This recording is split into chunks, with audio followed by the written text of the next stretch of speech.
बबीता जी ने इस शख्स ने सरेआम पूछ ली एक रात की कीमत। फिर बबीता जी ने क्या कहा और एक ऐसा भूतिया रेस्टोरेंट जहां पर लोगों के साथ खाने बैठते हैं भूत, और बर्फ से बना एक ऐसा ताजमहल जो कि रियल ताजमहल से भी अच्छा दिखता है, आखिर इसे बनाया किसने, और सपने में हम कभी अपना चेहरा क्यों नहीं देख सकते, और प्राचीन रोम में पेशाब से मुंह क्यों धोया जाता था, जानने के लिए बने रहिए वीडियो के एंड तक। नंबर 1, तारक मेहता का उल्टा चश्मा की बबीता जी। इनको कौन नहीं जानता है। जेठालाल के साथ साथ भारत के कई नौजवानों की ये क्रश है। ये दिखने में काफी ज्यादा खूबसूरत दिखती है, लेकिन इसी वजह से सोशल मीडिया पर लोग इन्हें काफी ज्यादा हरेस करते हैं और ना जाने इनके कमेंट सेक्शन में क्या क्या लिखते रहते हैं, जिसे बताने में हमें भी शर्म आती है। ऐसा ही कुछ उनकी एक पोस्ट के साथ हुआ जब उन्होंने भारतीय परिधान में एक तस्वीर शेयर की थी। इस तस्वीर को लाखों लोगों ने पसंद किया था, मगर एक व्यक्ति ऐसा था जिसने कमेंट करते हुए हर सीमा को हिलांग दिया और कमेंट करते हुए उनसे उनकी एक रात की कीमत लगानी चाहिए, जिसके बाद बबीता जी यानी कि मुनमुन दत्ता काफी ज्यादा गुस्सा हो गई। उन्होंने उस व्यक्ति को काफी करारा जवाब दिया और वैसा ही देना चाहिए, क्योंकि आजकल लोगों को लगता है कि वो सोशल मीडिया पर कुछ भी कर सकते हैं, लेकिन ये बिल्कुल गलत है। इन्हीं हिट कमेंट की वजह से कई खूबसूरत एक्ट्रेस को अपने कमेंट ऑफ रखने पड़ते हैं।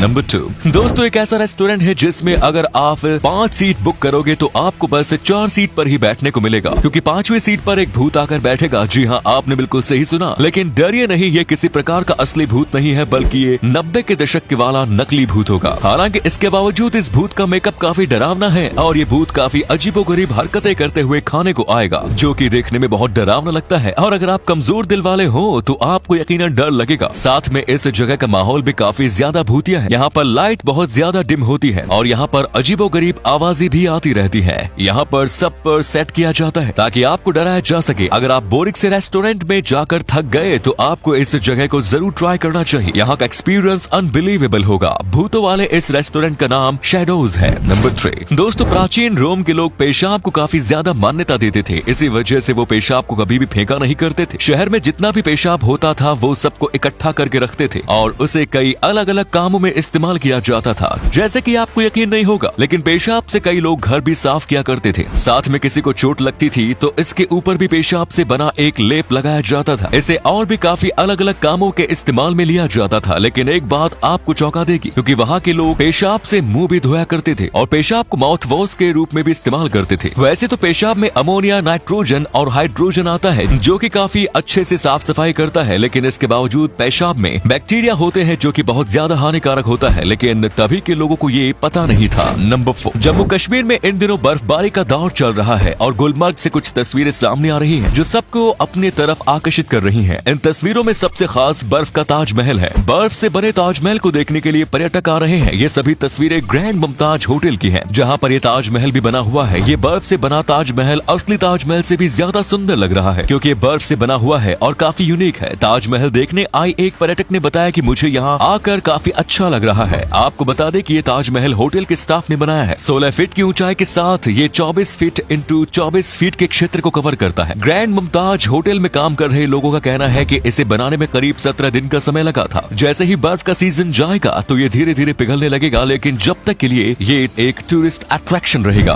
नंबर 5, आपने ये बात तो जरूर नोटिस की होगी कि सपने में हम कभी भी अपने आप के चेहरे को नहीं देख सकते। तो आखिर ऐसा क्यों होता है? दरअसल जब हम अपने सपने देख रहे होते हैं तब हमारा दिमाग का आधा हिस्सा ही काम कर रहा होता है और बाकी हिस्सा आराम करता है, जिसकी वजह से हमारा दिमाग चीजों को इतनी भी डिटेल से नहीं देख पाता। और हम सपने में दूसरों का चेहरा देखते हैं, वो भी इतना डिटेल नहीं होता। दिमाग उनके चेहरे के साथ तो कॉम्प्रोमाइज कर लेता है, लेकिन वहीं पर वो अपने यानी कि हमारे चेहरे के साथ कॉम्प्रोमाइज नहीं कर पाता, इसीलिए वो हमारे चेहरे को दिखाता भी नहीं है। और अगर कहीं पर भी हमारा चेहरा दिखने वाला होता है तो वो सपने को डाइवर्ट कर देता है और कुछ और दिखाने लगता है और हमारा आधा हिस्सा सो रहा होता है। यही कारण है कि सपने से उठने के बाद हमें कुछ भी याद नहीं रहता। नंबर 6, 18 साल की उम्र को लोग छोटा समझते हैं, लेकिन इस उम्र में कुछ ऐसी चीजें हैं जो आप समझ जाओगे तो आपकी जिंदगी बेहतर बन जाएगी। सबसे पहले कि इस वक्त में आप किसी भी चीज को सीरियसली नहीं लेते। आपको लगता है कि अभी तो काफी वक्त पड़ा है और आप कई बार गंदे लतों का भी शिकार हो जाते हैं और फिर जवानी कब निकल जाती है इसका पता ही नहीं रहता। इसीलिए इस वक्त में आपको बहुत ज्यादा मेहनत करनी चाहिए। और कुछ लोग सोचते हैं कि वो 30 साल के बाद या 25 साल के बाद जी लगाकर काम करेंगे, लेकिन अगर आप अपनी जिंदगी को 18 से 30 साल के बीच में एक अच्छे लेवल पर नहीं लेकर आते तो बाकी बचे जिंदगी में आपको बहुत ही ज्यादा मेहनत करनी पड़ेगी और शायद जीवन भर मेहनत करने के बाद भी आप ज्यादा कुछ नहीं कर पाओगे। इसीलिए आपको 18 से 30 साल की उम्र तक बहुत ज्यादा मेहनत करनी चाहिए, क्योंकि उसके बाद आप अपने परिवार के साथ आराम की जिंदगी बिता पाओगे।